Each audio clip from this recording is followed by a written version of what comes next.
You can't fire the owner because Nope. he can't fire himself. Someone's head's going to roll, unfortunately, in this situation. And it's probably Stefanski and Barry. I saw on The Athletic. I don't think that's fair, by the way. It's Stefanski, that part. I agree. I was saying the other day on my podcast that Barry should be fired. And I said I wouldn't fire Stefanski, but a couple of people made the point of saying, well, if you fire the GM, you got to give him a chance to hire his own coach, which is fair. That's true. Mm-hmm. So I would fire Barry. I would hire a new GM. If that GM thinks Kevin Stefanski's a good coach, wants to stick with him. Right. The situation in Cleveland has escalated with the NFL. Sources indicate GM Andrew Barry is prepared to move on from head coach Kevin Stefanski if he refuses to elevate Shedeur Sanders. The Browns are weighing a major quarterback change. Leadership appears to be aligning behind Sanders and pushing for immediate action. This is a high-stakes decision about control and the team's direction. I think it's unfair for me to comment in I guess, maybe on behalf of the industry. All I can say is this, the time that we spent with Shedeur, and what he's done throughout his college career is impressive. He's an impressive young man. He's a really good quarterback. Sometimes, fit comes into play. And I'd also say this, there are 4 more rounds of the draft. And then maybe lastly, it's less about where you get picked and what you do after you get picked. That's really the most important thing. Getting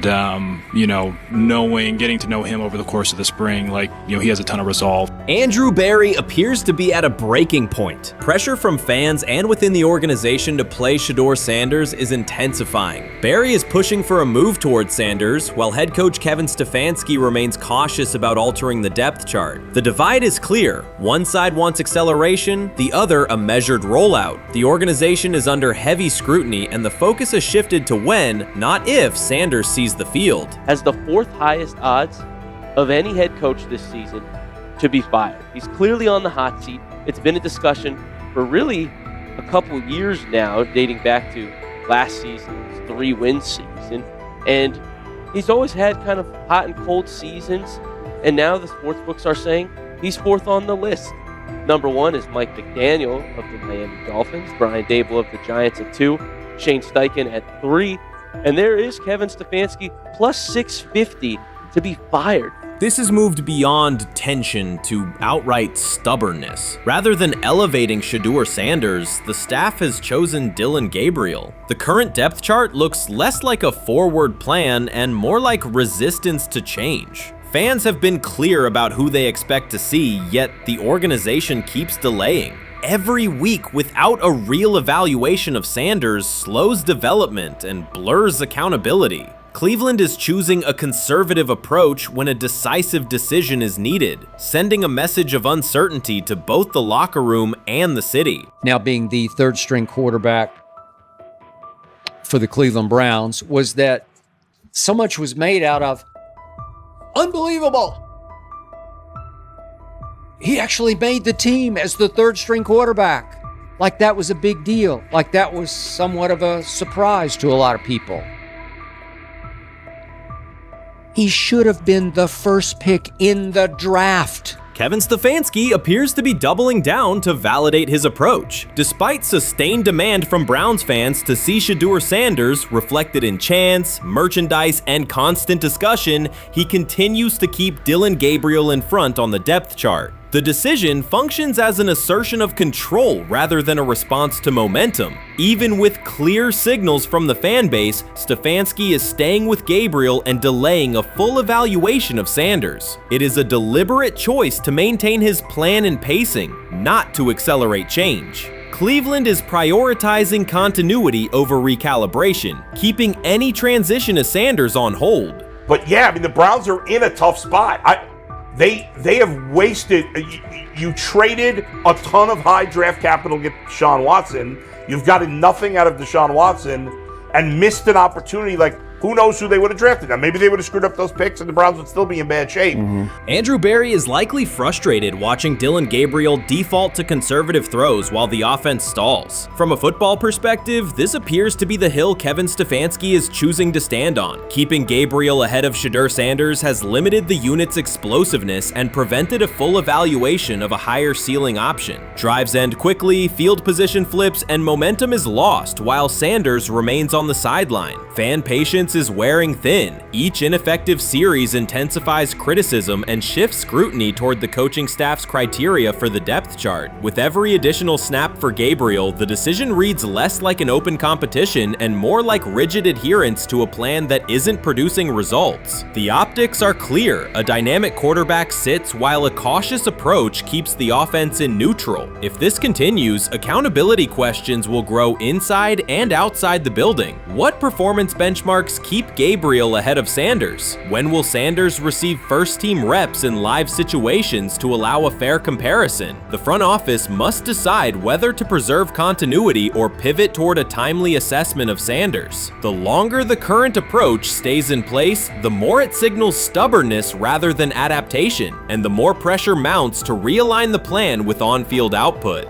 I honestly see it happening if the Browns lose a bunch of games. Like if they get 5 wins or less, I see the report coming out now that Stefanski will be fired. I don't want it to happen. I want the Browns to be good, win a bunch of games. I think that they're going to be a team that is slept on and can at least get 7 wins, which is why if they don't, I see Stefanski getting all the blame for that, and there'll be a new coach in Cleveland.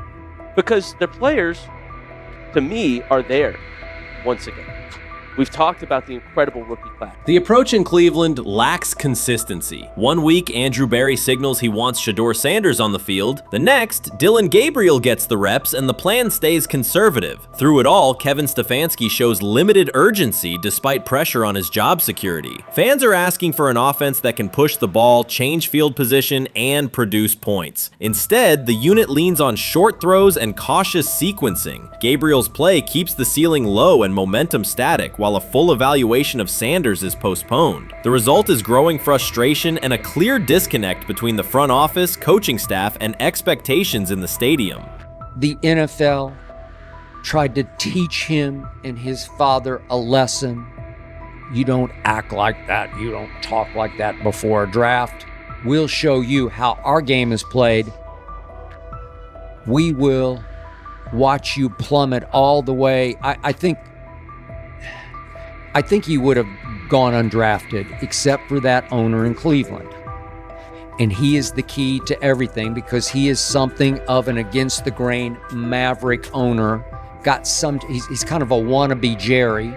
Fan speculation is growing. Some believe Kevin Stefanski lacks confidence in Shedeur Sanders. Others think he's prioritizing Dillon Gabriel for reasons unrelated to performance. A more extreme view claims Stefanski is manipulating outcomes to secure a buyout. Whatever the motive, the risk is clear. This approach is straining his relationship with GM Andrew Berry and alienating the fan base. Pressure is rising, Berry's patience is running out, and supporters have shifted from requests to demands. If the current plan continues, calls for a change in quarterback and accountability will intensify. You made an interesting point. So I tend to have the drip, drip, drip. This was my Johnny Manziel theory, is that everybody makes mistakes, especially when you're young.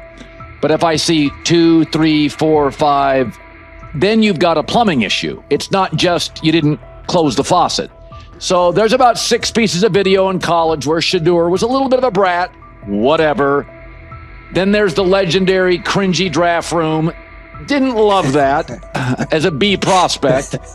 Then there's back-to-back speeding tickets, both over 90, and a missed arraignment. The NFL is navigating unexpected headlines after a former Browns coach publicly defended Shedeur Sanders in response to reports of multiple speeding tickets. The coach's statement has sparked extensive online debate. Supporters welcome the show of loyalty, while critics question the motive. Sanders now finds himself at the center of an unforeseen controversy, and observers want to know why a Cleveland coach is standing so firmly in his corner. The story is developing rapidly and continues to draw intense attention. When it came out that he got a speeding ticket, I said it's not really that big a deal.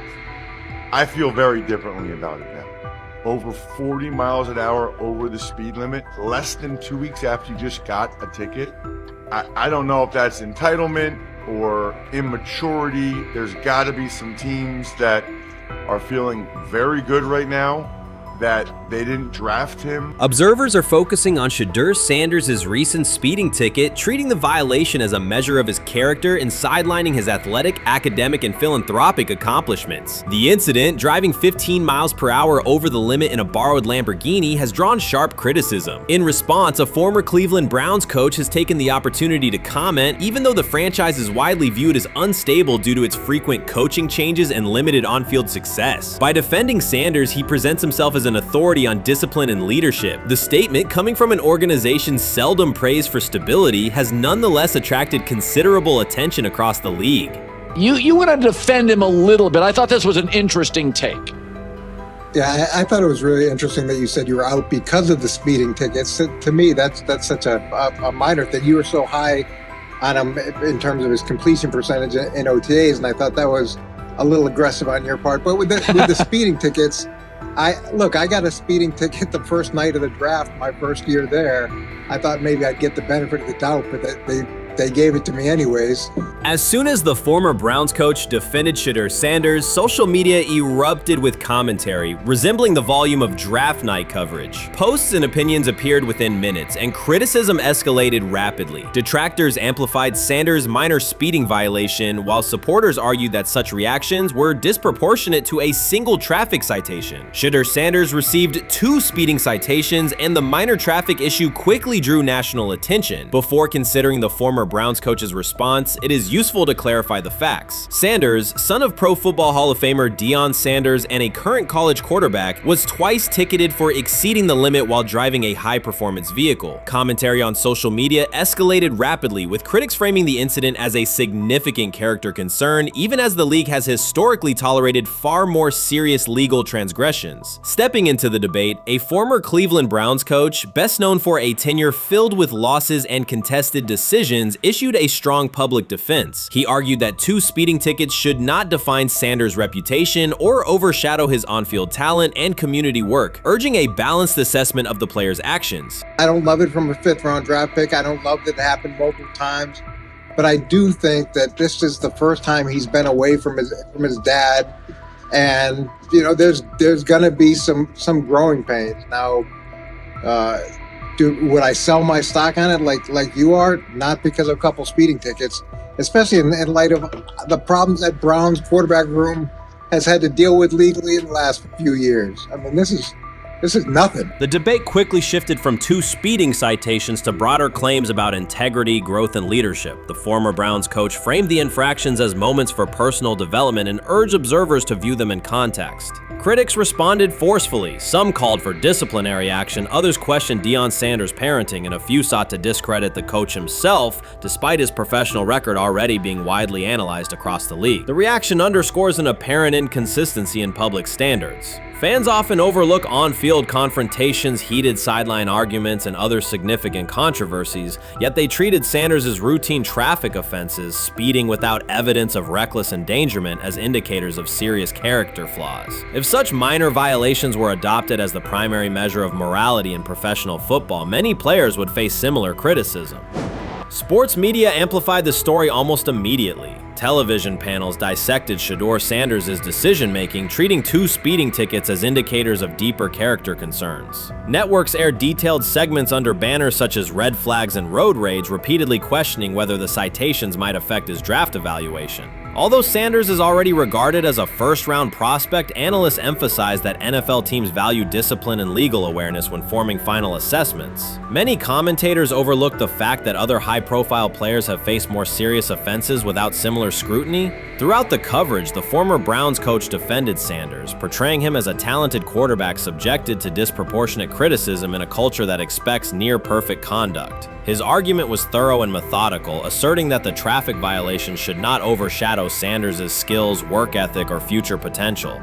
Commentators point out that the coach's intervention was not entirely selfless. He recognized the publicity potential. One day he was an overlooked figure from a struggling Browns era, the next he was a trending name across sports media. The discussion quickly expanded beyond Sanders' speeding citations to questions of image management and narrative control. Critics demanded disciplinary measures, public apologies, team sanctions, and formal statements, yet their objections seemed directed less at the traffic infractions themselves and more at Sanders' high profile, confidence, and resistance to traditional expectations. In practical terms, Sanders' brand remains intact. The coach secures renewed relevance, and the episode supplies another headline in the ongoing story of modern football. The next time Sanders is seen in a high-performance car, the debate will likely reignite, focused not on speed limits, but on the broader culture of the league. Meanwhile, new voices continue to join the conversation. Broadcaster Colin Cowherd has already weighed in, offering his own reassessment of the incident and its broader implications. Breaking news, Shedeur Sanders last night was pulled over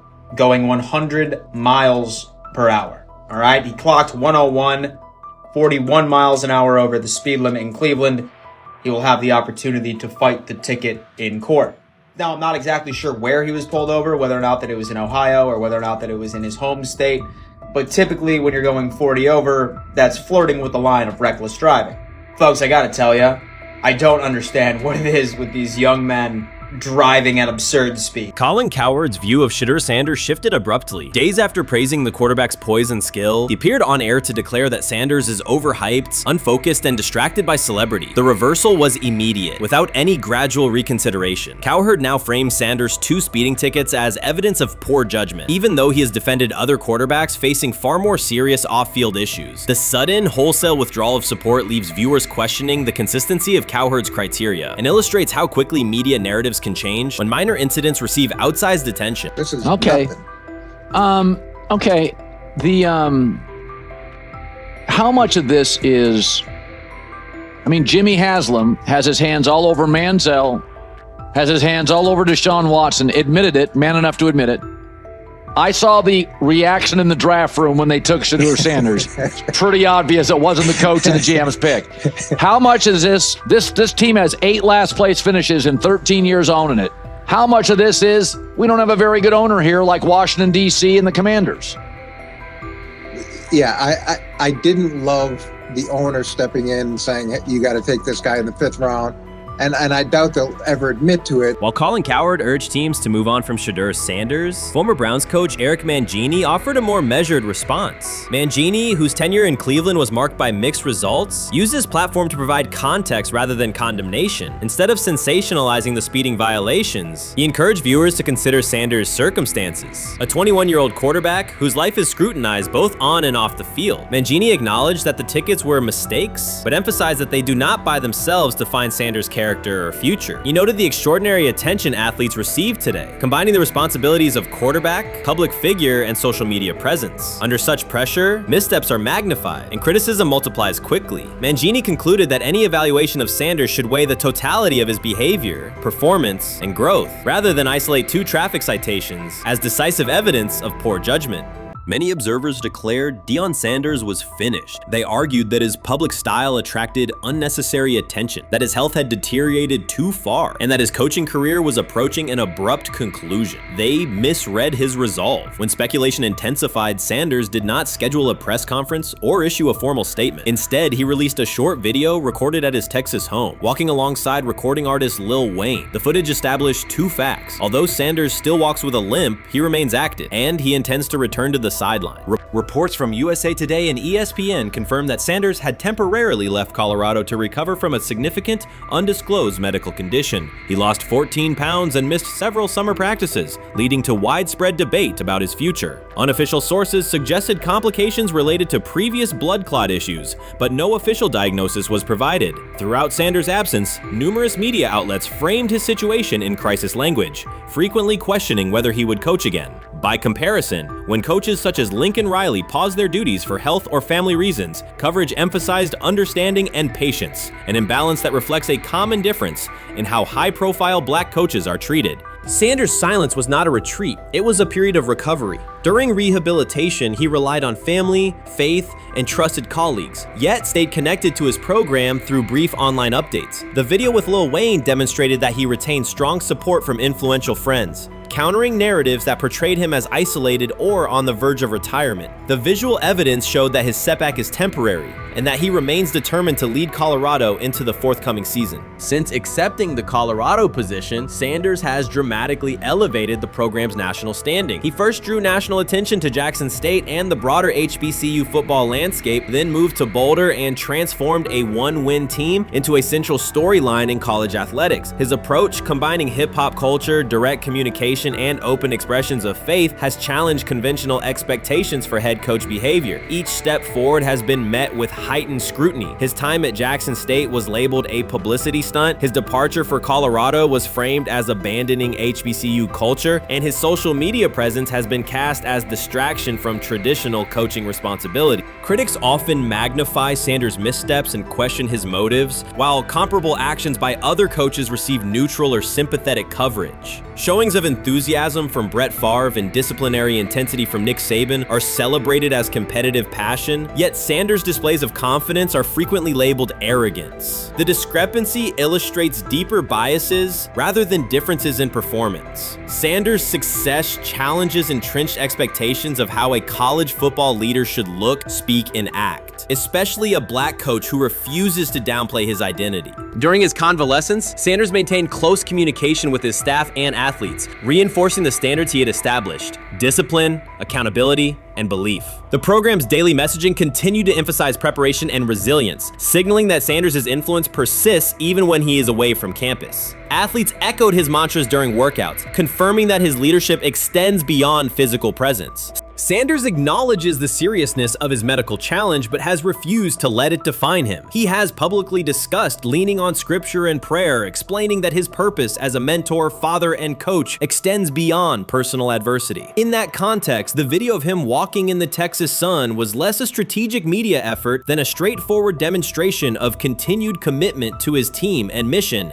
Colorado still requires Sanders' vision. Prior to his arrival, attendance was low, national media attention was minimal, and recruiting momentum had stalled. Sanders' leadership brought renewed energy, authentic identity, and higher standards of accountability. Players who previously lacked representation in college football leadership found a coach who shares, affirms, and elevates their cultural background. Sanders supplements conventional coaching priorities, scheme, fundamentals, and execution with empowerment initiatives that cultivate self-confidence and authenticity. As preseason camp approaches, Sanders intends to resume full involvement, even if medical recovery remains ongoing. His presence is expected to restore on-site leadership, stabilize the locker room, and direct media coverage toward on-field progress. For Sanders, the objective extends beyond compiling wins and includes completing a cultural transformation that expands how success and leadership are defined in modern college football. Those who predict his decline overlook the underlying traits, faith, perseverance, and purpose that have supported Sanders throughout his career.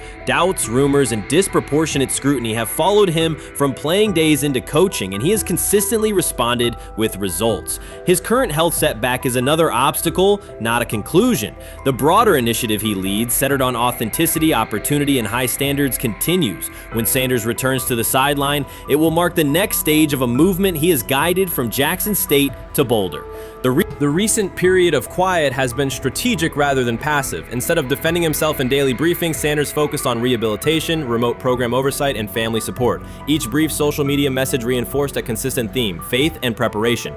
He has articulated gratitude for medical professionals and has reiterated that his mission at Colorado is unfinished. His public references to scripture have been direct but measured, aligning with his long-standing practice of integrating faith into leadership.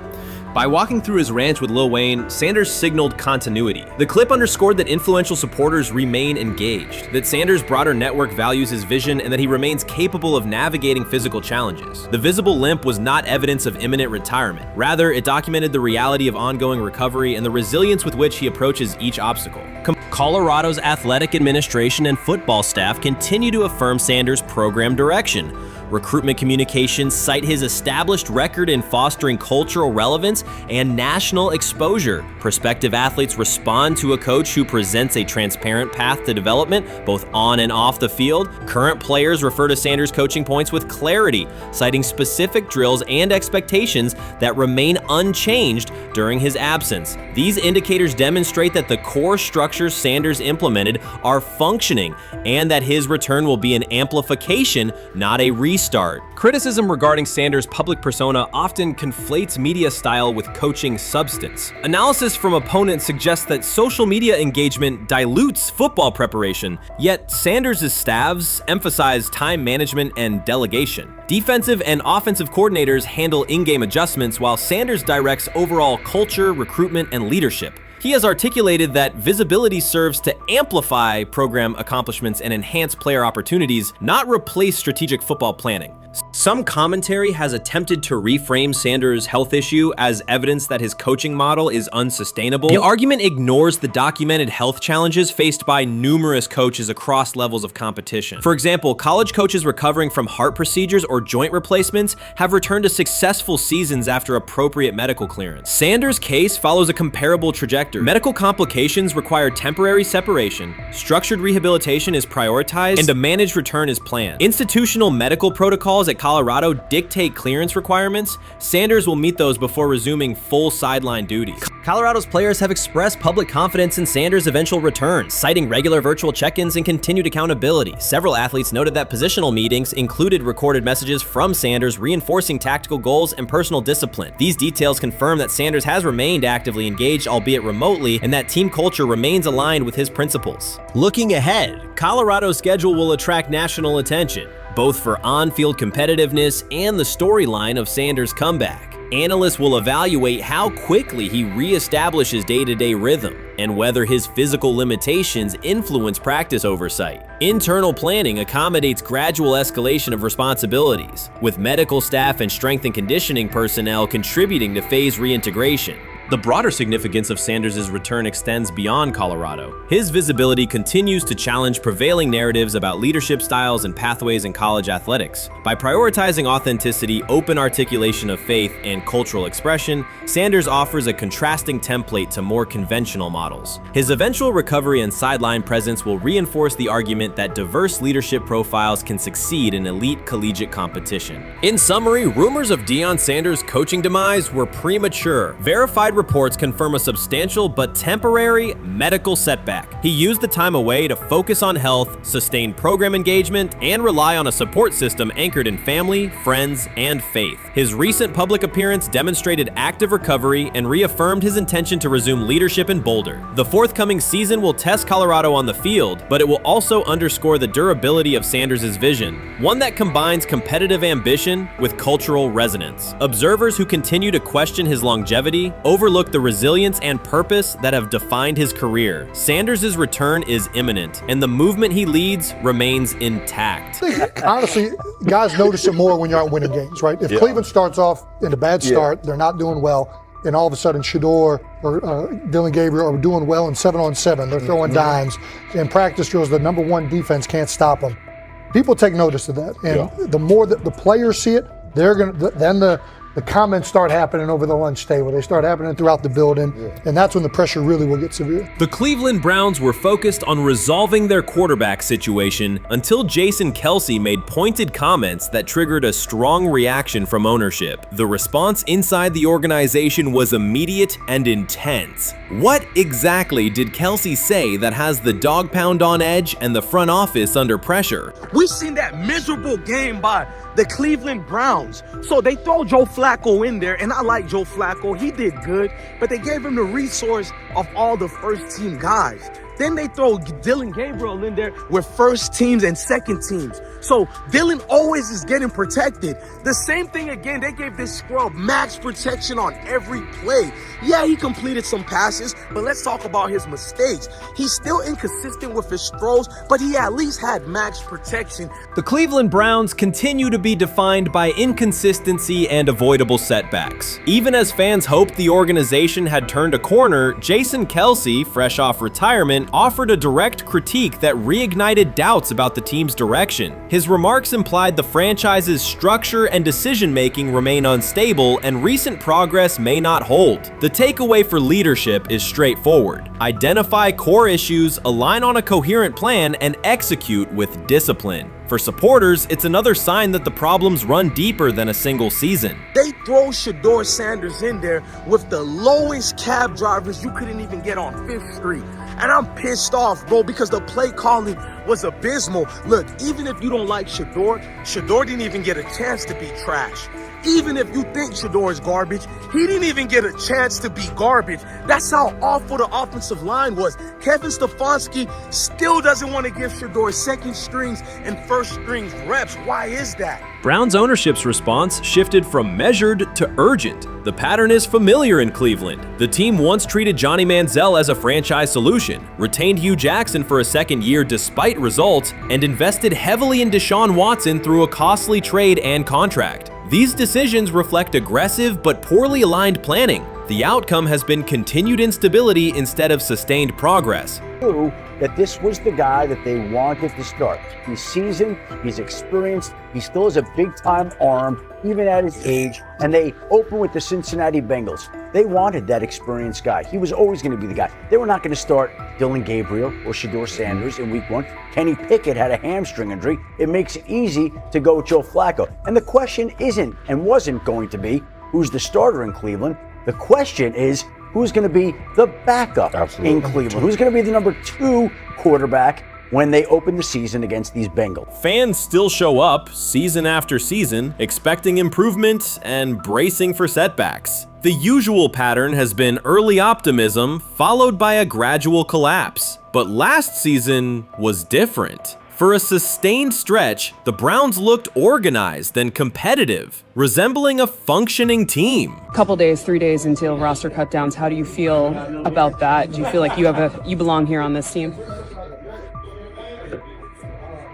Obviously, I think overall as a player, I feel like I put in the work. I feel like everything I do, I try to do it to my best, and that's all I ask for. So I feel like everybody feels like, they should be on the team, and if you ask anybody on the team, would they feel like they belong, in their own eyes. So I feel like I do, but I'm my own player, I think about myself in a high regard. The front office entered the offseason confident. Kevin Stefanski was being praised, and the Dog Pound believed the team had made real progress. Then Jason Kelce delivered a pointed assessment that cut through the optimism. Fresh into retirement, the former Eagles All-Pro and Super Bowl champion said Cleveland still looks like a team patching over issues rather than building a durable contender. Kelce's view was direct. The Browns' structure is fragile, and the roster is too dependent on perfect health at quarterback. He argued the team is one injury away from losing continuity and sliding backward. Because Kelce has operated inside a stable, championship-level organization, his comments carried weight with players, media, and fans. The reaction was immediate. People took his critique seriously, not as outside noise, but as an informed evaluation of how a successful team should be built. Ownership also felt the impact. Jimmy Haslam's response shifted to urgency, a sign that leadership recognizes the stakes.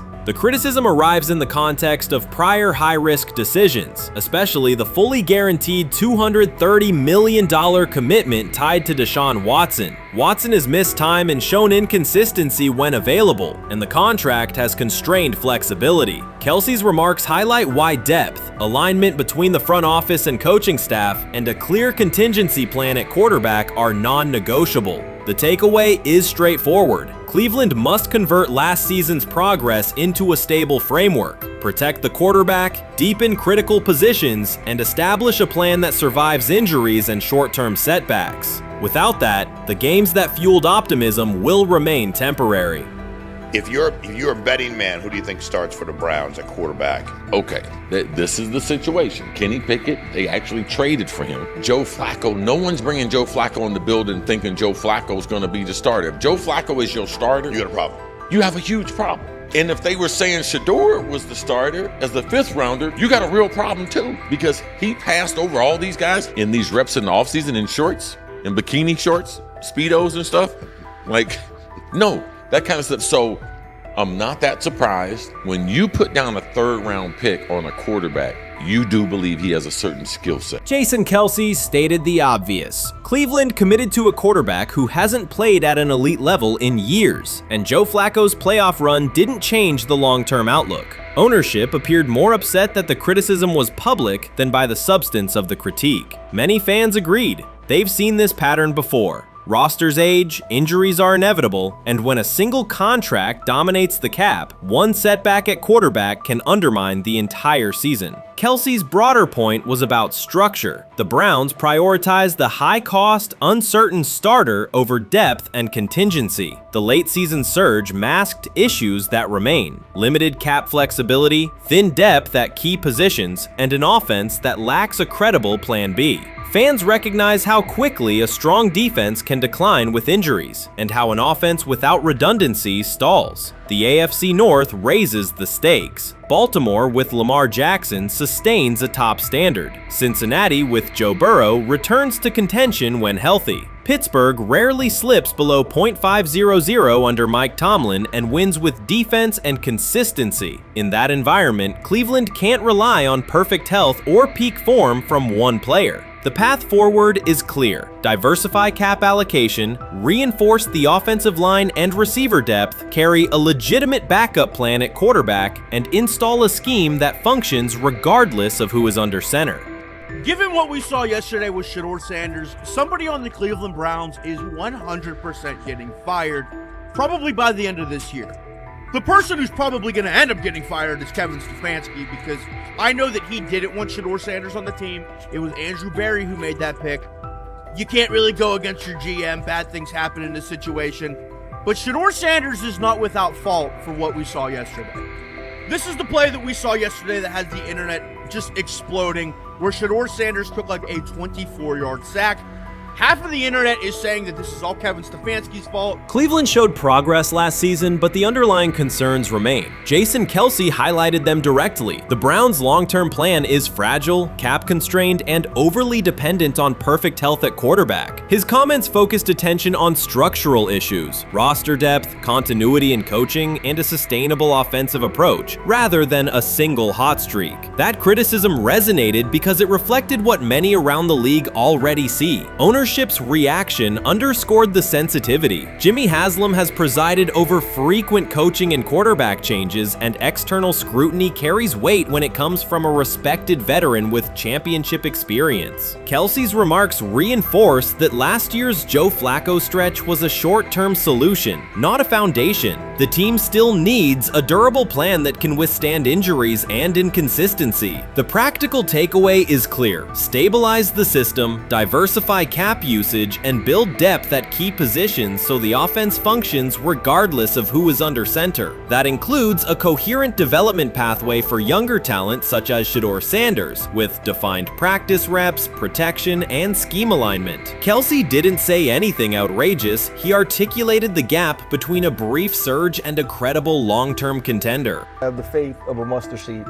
Right, because this is the greatest resurrection since Jesus the Christ. Right, like at some point, Joe Flacco was thinking about getting into TV. Yeah. Right, Joe Flacco didn't have a job, and then now you not only come back and start for the Cleveland Browns late in the 2023 season, but they came back around to you. You're now the day one starter for a franchise that just 2 years ago was in the playoffs. The Browns' quarterback situation remains unsettled. Deshaun Watson was expected to be the long-term answer, but injuries and inconsistent play have prevented him from reaching an elite level. When the team turned to Joe Flacco after Watson's season deteriorated, Flacco immediately lifted the offense and produced results that highlighted the gap between expectations and reality. That a 39-year-old late addition could outperform a $230 million starter was not just a short-term surprise, it raised fundamental questions about roster construction and evaluation. Quarterback depth has been fragile, and the late-season surge masked broader structural problems. Jason Kelce's remarks made that clear. Cleveland is vulnerable if the starter is unavailable, cap flexibility is limited, and the offensive plan lacks a stable contingency. His critique drew attention to leadership and planning as much as on-field performance. Jimmy Haslam's strong reaction reflects the pressure on ownership. The organization has promoted a message of stability and progress, but Kelce's assessment suggested those gains are not yet durable. The path forward requires a realistic approach to the cap, a credible backup plan at quarterback, and a system that holds up regardless of personnel. Urban Meyer's roster history underscores the absurdity.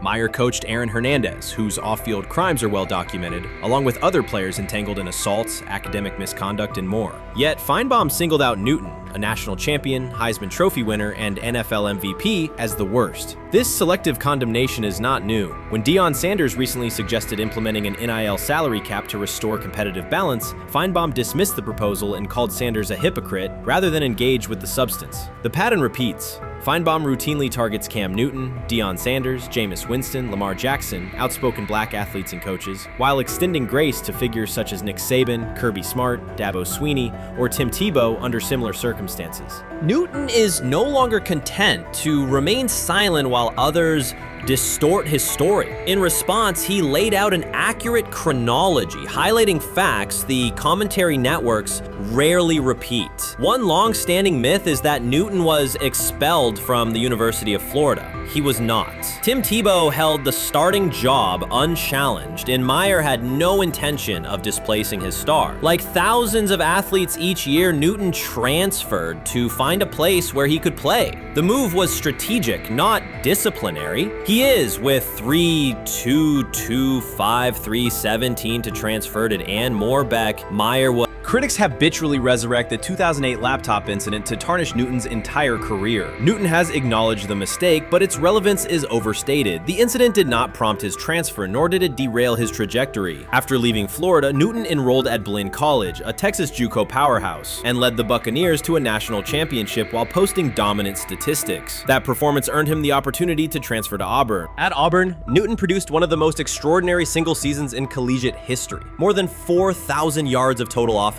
50 combined touchdowns, an SEC title, a national championship, and the Heisman Trophy. Achievement compressed into a single year under intense scrutiny. Even that landmark season is recast by Feinbaum as a cautionary tale. He claims Newton ignored head coach Gene Chizik by diving for a goal line touchdown when told to kneel, jeopardizing the game. In reality, Newton explained that the decision was a collective adjustment made in the huddle after reading the defense, while Auburn still held timeouts. The Tigers maintained control and secured the championship. Portraying that moment as reckless serves to recast Newton's success as selfishness rather than leadership. Feinbaum's approach to Sanders reflects the same dynamic. When Sanders urged a structured NIL ceiling to protect athletes and stabilize rosters, Feinbaum immediately labeled him hypocritical. Yet when Saban or Swinney voice identical concerns, Feinbaum frames them as thoughtful guardians of the sport. The inconsistency reveals that the determining factor is not the argument but the identity of the speaker. Unapologetic black leaders who control their narratives, challenge entrenched hierarchies, and Feinbaum's commentary often functions as a check on that influence.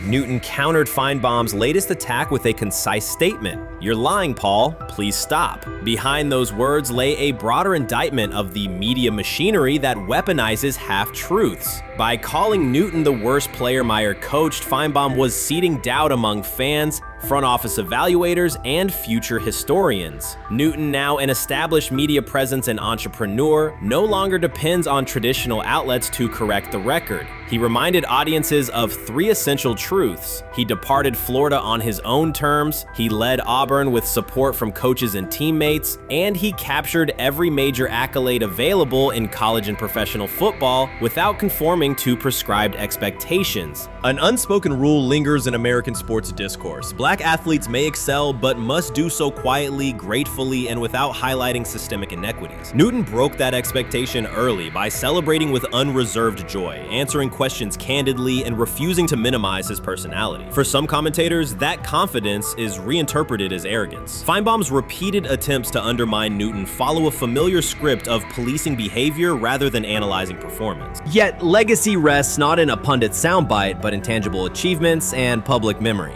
Newton's resume, Heisman winner, national champion, NFL MVP, speaks for itself. Millions of fans witnessed his impact on Saturdays and Sundays. Countless young quarterbacks saw someone who looks like them redefine the position's possibilities. The same is true for Sanders, whose player-first coaching philosophy and media savvy continue to influence college football's direction. Feinbaum's commentary cannot erase these realities. Newton, Sanders, Winston, Jackson, and others have already secured their places in football history. By publicly confronting misinformation, Newton set a precedent for athletes who now possess the platforms and technology to present their stories unfiltered. The microphone no longer belongs exclusively to legacy broadcasters. Newton holds it now, and he intends to keep it. a decisive shift that reduces the gatekeeper's influence and ensures that accomplishments are judged on merit rather than narrative manipulation. Shedeur Sanders did not treat day 4 of Brown's training camp as anything other than work. He completed 8 of 11 passes with 3 touchdowns, operating with control and accuracy throughout the red zone periods. The throws were varied, a well-placed ball to rookie Luke Floria that led him across the goal line in stride, a firm throw to Cade McDonald over middle after a quick read, and a tight window completion to Deontay Johnson at the back of the end zone with 2 defenders closing. The sequence showed timing, poise, and placement under pressure.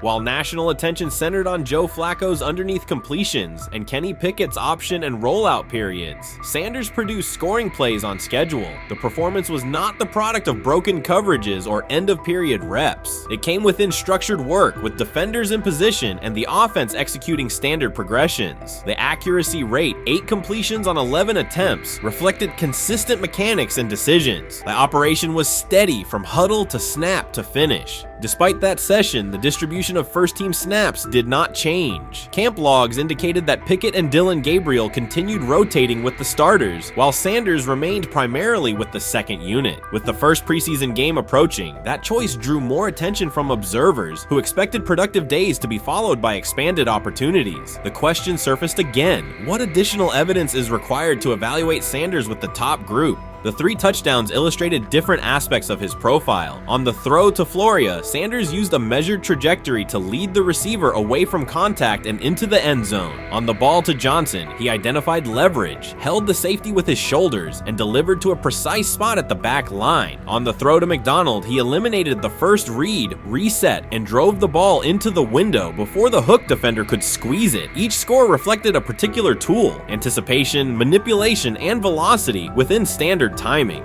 Comparisons to the other quarterbacks were straightforward. Pickett produced 2 touchdowns but placed 1 late ball that exposed a receiver to contact near the goal line. Gabriel accounted for 1 score, with additional gains coming on checkdowns and designed movement. Flacco advanced the ball in short increments without finishing drives during the same period. Sanders converted opportunities into points repeatedly and without turnovers. The rotation, however, remained unchanged. Head coach Kevin Stefanski and the staff continued to allocate first-team work to the same group, describing the process as an open evaluation. In practice, that has meant extended starter reps for Pickett and Gabriel, veteran scripts for Flacco, and second unit periods for Sanders. The disconnect between output and opportunity was notable, particularly given the stated goal of reaching an early decision at quarterback. When asked about the timeline recently, Stefanski said the preference was to decide sooner rather than later, an acknowledgement that the window for assessment is limited as preseason approaches. Speculation about motives is common in such situations. The discussion has included references to front office perspectives and ownership influence. Owner Jimmy Haslam is widely viewed as supportive of drafting Sanders. General manager Andrew Berry is known for prioritizing fit, traits, and process within the roster building model. Stefanski reports to Berry, and the practice plan reflects coaching evaluation within organizational parameters. None of that guarantees any outcome. It does explain why rotations can remain conservative even after strong individual periods. Regardless of internal views, the most useful next step for the evaluation would be a defined set of first-team snaps for Sanders to put comparable tape next to his peers. There was also outside attention on several practice segments from earlier in camp that showed Sanders throwing during lulls to non-receiver personnel, ball attendants, staffers, and assistants, while other quarterbacks were in script with full units. Those clips circulated widely and were interpreted by some as dismissive. Sanders addressed questions about it by narrowing the focus to preparation, explaining that his responsibility is to be ready for the work assigned and that he has adjusted at every level of competition, from HBCU ball to the Power 5 and now the NFL. The response matched his general approach: acknowledge the situation, maintain routine, and continue to execute when the next period begins. The broader draft day and narrative context remains part of the conversation. Sanders' college resume included efficient production and high completion rates across across 2 programs, culminating in national recognition such as the Johnny Unitas Golden Arm Award. His selection in the 5th round was driven by varying evaluations of projection, scheme fit, and development timelines. The result is the current environment. He must present his case within limited windows, then wait for access to the next rung of competition. That does not make the process unfair, it makes it exacting. The best answer, for him and for the staff, is additional, comparable reps and clear tape. Fan reaction after day 4 was direct. Social accounts and comment threads filled with assessments that centered on performance rather than reputation. Sanders produced 3 touchdowns, avoided negative plays, and showed command in the red zone. Supporters pointed to that tape and asked for opportunities with the starters to verify whether the same rhythm carries over with the top receivers and linemen. The message was not about headlines. It was about the logic of evaluation in a compressed calendar. From an operational standpoint, Sanders' day reflected consistent fundamentals. His base was disciplined, his eyes matched his feet, and his timing aligned with route depths. On the Johnson score, he used a subtle shoulder turn to hold the safety before resetting and throwing to the back line. On the McDonald throw, the ball was out on the second hitch, arriving before the defenders could converge. On the Floria play, the arc and placement minimized the hit risk and maximized the run-through. Those are portable traits. They translate across units if the timing with receivers is established through reps. The staff's balancing act is real. They must prepare the presumed week 1 starter with sufficient continuity while also giving developmental players enough exposure to judge ceiling and floor. That tension is present in every camp. The cleanest path through it is to carve out defined first-team sequences for each competitor and evaluate the tape against comparable defenses and situations. High red zone, low red zone, 3rd and medium, and 2-minute. Sanders' performance on day 4 strengthened the case for such an allocation. Context matters off the field as well. Earlier in the offseason, 2 speeding citations, 91 miles per hour in Brunswick and 101 miles per hour in Strongsville, prompted public comment from Barry, who emphasized standards and safety. Sanders accepted responsibility, stated that he learned from the incidents and moved on. In camp, he has kept the focus on football tasks, install retention, cadence management, protection IDs, and post-practice review. He has also continued to build rapport across position groups, including veteran receivers and defensive backs, so that timing and expectations are clear when reps arrive.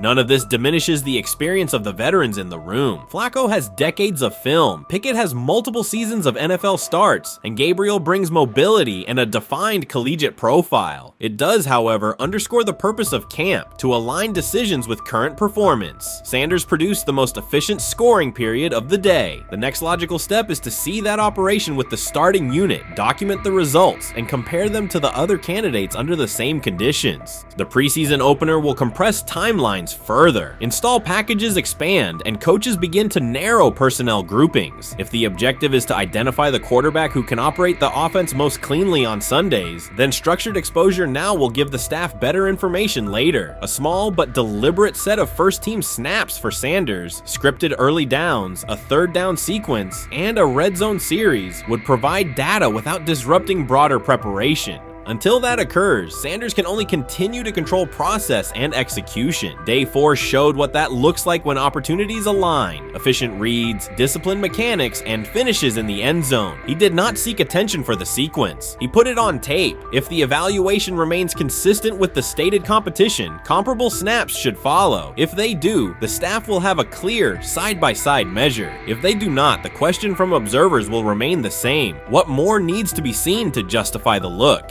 For now, the record from day 4 is clear. 8 completions on 11 attempts, 3 touchdowns, no turnovers, red zone precision, consistent control at the line and in the pocket. Those are tangible outputs. They merit a defined opportunity with the starters as the team moves toward preseason and the decision that follows. Whether or not that opportunity arrives immediately, Sanders has shown the preparation and execution necessary to be evaluated on equal footing. The next step is a matter of allocation, not speculation.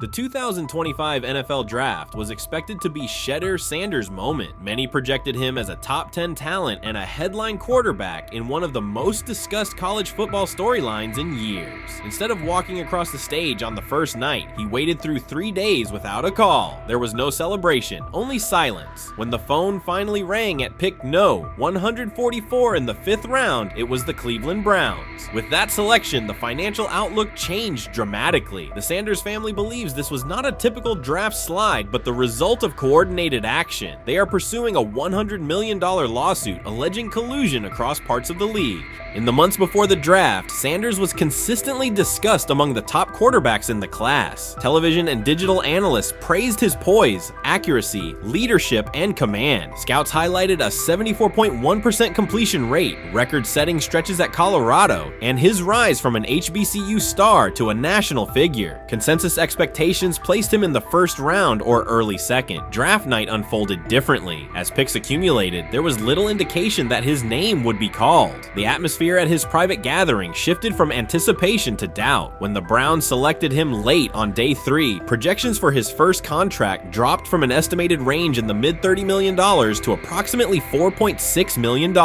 with corresponding reductions in likely endorsements and long-term positioning. According to Deion Sanders and others close to the family, this was not about performance, injury, or conduct. They argue it was coordinated. Attorneys were contacted immediately. The allegation is straightforward. Sanders' value was suppressed intentionally. The family's position is that this was a calculated decision within parts of the league, not an isolated set of evaluations. The legal claims focus on communications that, if authenticated, could be significant: internal emails, text messages, and owner-to-owner conversations. The family's representatives contend that these materials show a deliberate effort to avoid drafting Sanders in early rounds based on perceived image concerns rather than football merit. One message reportedly under review framed the decision in branding terms. Drafting Shedeur would mean inheriting the Prime brand. The complaint asserts that this view led some teams to discourage others from selecting him unless necessary, not for film-based reasons, but to avoid perceived attention and external pressure tied to his family's profile. A related thread involves speculation about team fit and willingness to play for certain franchises. Past public comments by Deion Sanders were interpreted by some as signals of an Eli Manning scenario. The family's view is that these were strategic statements, not ultimatums. They argue that rather than engage in discussion, teams chose a passive approach, no direct rebuttal, reduced contact, and a collective reluctance to invest a premium pick.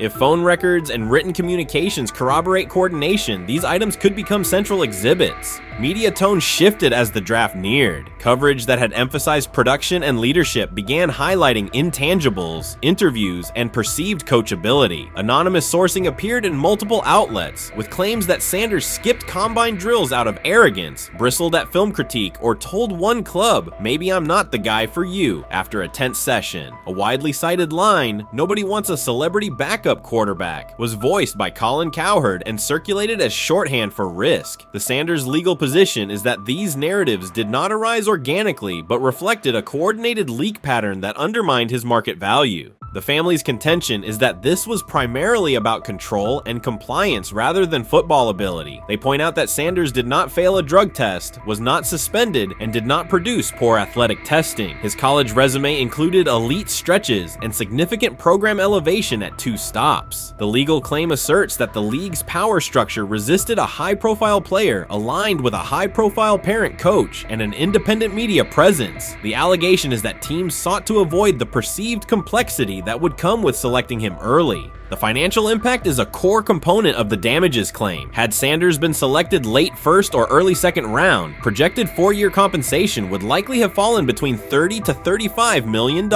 with immediate access to higher tier endorsement opportunities and the brand leverage that accompanies a franchise quarterback designation. As a 5th round pick, the initial contract value is a fraction of that total, and associated off-field opportunities are typically narrower. The suit reportedly seeks not only lost salary, but also the broader economic value linked to draft position, sponsorships, licensing, and the visibility that accelerates an early career trajectory. The filing's scope, as described by sources close to the family, extends beyond the league office. It may involve media outlets, scouting firms, and specific executives if discovery shows coordination or materially false statements that affected value. The argument is that the draft slide harmed not only Shedeur, but also the broader Sanders brand, affecting perceptions of Deion Sanders as a recruiter, coach, and public figure. The family's view is that narrative construction around brand risk and celebrity backup produced a measurable economic and reputational loss. If a court authorizes discovery, the process would likely compel emails, internal draft notes, and message archives from teams and third-party intermediaries. Subpoenas could be served on media organizations for sourcing records related to anonymous quotes. That level of transparency would be unusual and could reveal how information flows during pre-draft periods. The legal theory moves beyond a single player's evaluation to the draft's integrity, whether owners or executives acted in concert to reduce a prospect's value for reasons unrelated to football performance.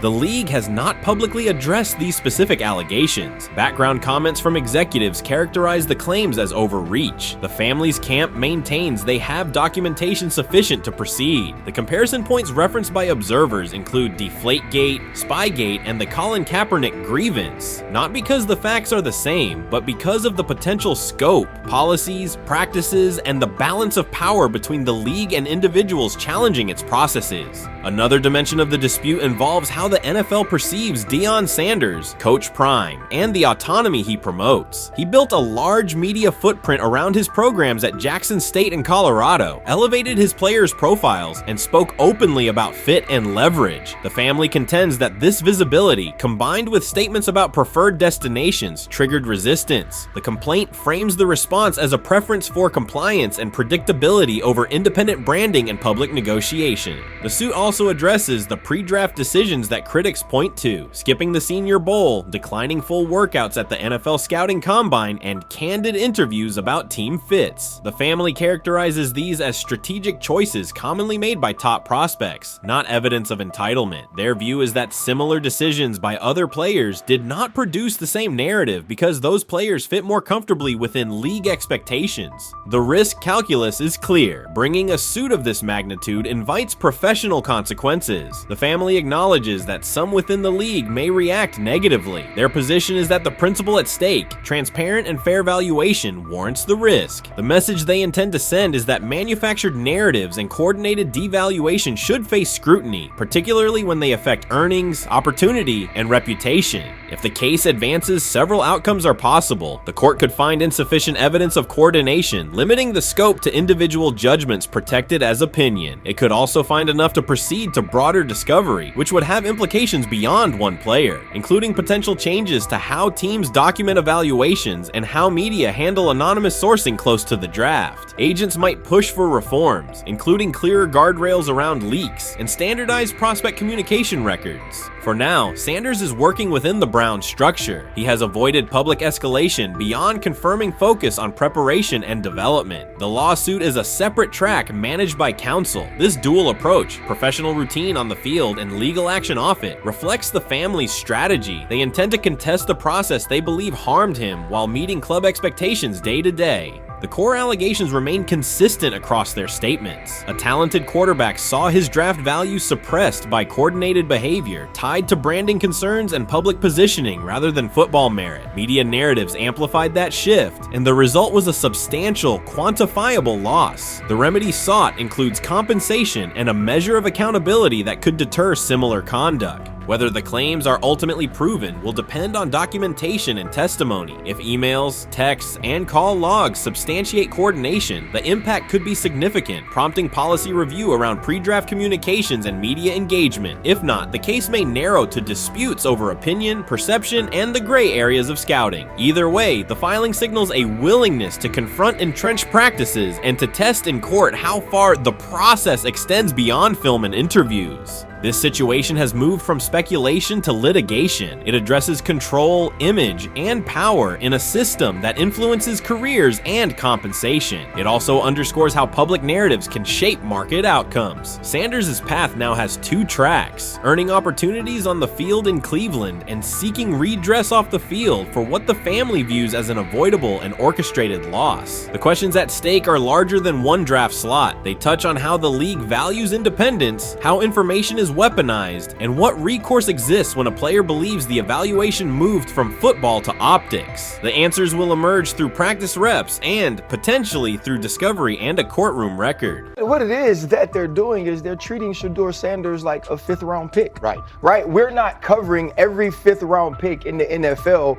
hoping that he gets an opportunity to be the starter on day one.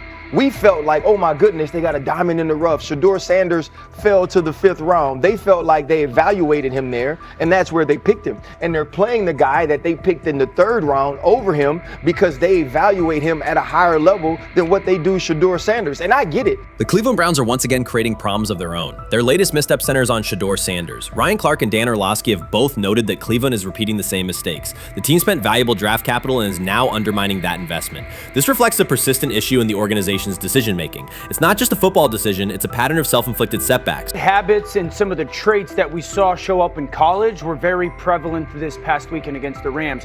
Holding onto the football, catching the snap and not reading the defense, kind of evaluating what the defensive line is doing, and then trying to see if you can go make a play, and that's the concern. Okay, it's 1st and 10. They want a play-action double move at the bottom of the screen. The route doesn't win, and then the protection breaks down a little bit. You're taught as a young quarterback, protection breaks down, find the closest check down. It's right there, it's 1st and 10. He gets to like the 4th part of the... The Cleveland Browns have long carried a reputation for instability. Even when it appears they are turning a corner, the organization finds a way to create new problems. Momentum gives way to questionable decisions and progress stalls. The latest situation centers on Shedeur Sanders. It highlights recurring issues in leadership, planning, and execution. Instead of establishing a clear path forward, Cleveland risks undermining its own investment. There's a lot of players who feel like they should have been picked at a certain spot, should have been viewed in a certain way. But when you get on these teams, it's about developing the team, not doing what's individually best for a certain player. And that's what Kevin Stefanski has to do. And I get it. We want to say all the reasons why what's happening to him isn't right. But maybe we aren't right on the way that not only the entire NFL viewed him, but now the Cleveland Browns view him as well. Shedeur Sanders was not brought in to be a placeholder or a scapegoat. He is expected to be the long-term solution, a high-upside quarterback with the tools, poise, and Sanders' pedigree to elevate the roster. The focus should be on developing him and positioning him to lead the team forward. They sabotaged it. They rigged it against him today, putting him in with 3rd and 4th stringers, 5th stringers. You got no shot at quarterback. They threw him in because they didn't want him to make any more splash and put any more heat on Stefanski. It's a desperate, dangerous situation in which he's got no shot, man. He's throwing to Sal freaking Cannella. What? But he got sacked 5 times because he's hanging on the ball trying to make a play, and nobody can separate. Then it comes down to a couple of minutes are left, and Shedeur tries to go on the field, and Stefanski puts Tyler Huntley in place of him. Excruciating to watch. Shedeur Sanders brings accuracy at all levels, steady leadership, and the kind of composure that comes from handling pressure. Fans were energized, and the league was paying attention. For once, Cleveland had a credible source of hope at quarterback. Then the familiar pattern returned. Instead of committing to a clear development plan, first-team reps, stable direction, and a defined timeline, the Browns introduced uncertainty and slowed his progress. Rather than building around him and giving Shedeur a direct path to lead, they split priorities and sent mixed signals. The result is momentum stalled at the very point it should be accelerating. I also can't blame anybody who says, I don't necessarily trust this coaching staff to develop a quarterback or to evaluate the quarterback position. They've made some really oddball decisions at this position over the last several years, and I don't blame anybody for questioning, do these guys actually know what they're doing? I don't think that's unfair at all. The thing I would say is that they're desperate. They're very desperate. Like the entire organization is desperate. And if you really think they're going back to the coaches' offices and all getting around the table after session. This wasn't about scheme or play design. It was a pattern of mismanaging a young quarterback. From the start, the signs were clear. Shedeur Sanders arrived at camp without priority first-team reps or the confidence-building snaps a rookie need. Instead of a defined development plan, he was asked to compete from behind, treated like a depth option rather than a long-term starter. The message was, earn it later rather than build it now. When game action came, he was put on the field with limited preparation. Protection was inconsistent, and the play calling did little to ease his transition, more a stress test than a structured debut. The approach emphasized survival over progression, creating conditions where mistakes were likely and growth was harder to achieve. Analysts Ryan Clark and Dan Orlovsky highlighted the same points. The issues reflected organizational choices, not a shortfall in Sanders' ability. This was not a rookie collapsing under pressure. It was a franchise failing to provide the support, reps, and clarity required for a first-year quarterback to succeed. Shedeur moves slowly, kind of trying to see what's going on, and then that creates that sack fumble. So a lot of the stuff that we just saw in college is a big deal. This ball gets snapped at the 48-yard line. Defense has won the rep. Play is dead. Throw the ball away. It's first down. But instead we run and it's a 2.5, 3-yard loss. So instead of being 2nd and 10, we're 2nd and 13, we're dead. Again, here's the opportunity to throw the juke route. Hold, scramble. So some of those things that I was and others were concerned about on the college tape showed itself again. This is not the end of the world, though. This is part of his development. Cleveland managed to take a highly promising rookie and within weeks put him in a position where he looked unprepared. Ryan Clark called out the core issue. A first-year quarterback cannot succeed without protection, clear situations, and a controlled environment. Dan Orlovsky added that when a young quarterback isn't given structure, support, or coherent schemes, you're not evaluating ability, you're manufacturing failure. That's what happened to Shedeur Sanders. Browns fans weren't just disappointed with the results, they were alarmed by the process. This is a fan base familiar with quarterback missteps, yet even they recognize the pattern. A talented prospect subjected to poor planning and inconsistent guidance. After one preseason setback, the conversation shifted toward maybe Shedeur isn't ready instead of examining coaching, play design, and preparation. The reality is clear. The question isn't whether Sanders is ready, it's whether the Browns were prepared to develop and support him. Well, that would be a nice exit strategy because he would come up as doing Shedeur a favor. Like one's got to go, right? One's got to go, T, to clear this thing up. At some point, but I'm sorry, I know they don't care. If they were to trade Shedeur Sanders now after that preseason performance and he would go on to be good. The organization has cycled through quarterbacks for years, and the pattern is unchanged. Blame the player, protect the system, and repeat the same mistakes. Fans are split. Some argue Shedeur Sanders needs time and support, while others treat one rough outing as proof he isn't the answer. That division hides the real problem, the Browns' process. This isn't Shedeur failing, it's the team failing Shedeur. Across the league, successful teams create clear development paths. Kansas City brought Patrick Mahomes along behind a veteran and tailored the offense before handing him the job. Houston committed to CJ Stroud, built around his strengths, and let him grow with consistent direction. Smart teams invest, protect, and show belief. Cleveland did the opposite with Shedeur. Uneven reps, inconsistent protection, and unclear plans. Then question the outcome. That's not development, it's organizational mismanagement. These players have played a tremendous amount of football. Right. And I remember last year when Bo Nix came out of Oregon, we talked about all the easy throws Oregon creates. Right. The level of the skill players that are around him. And then we watched Bo Nix acclimate to the NFL game extremely quickly. I see a lot of those same traits in Dillon Gabriel. He gets the football out of his hands. He takes the throw that's available to him. He plays on time. And part of whether or not you get an opportunity to get on the field is the people that you're competing against. And I don't mean this in any disrespectful way to Shedeur, because I'm not only a fan, it's somebody I want to see succeed. The Browns will likely present this as part of a deliberate development plan, tough standards, resilience building, and testing a rookie under pressure. In practice, it isn't development. It's a damaging approach that undercuts growth. The organization has not shown a consistent model for nurturing young talent, and Ryan Clark and Dan Orlovsky highlighted that publicly.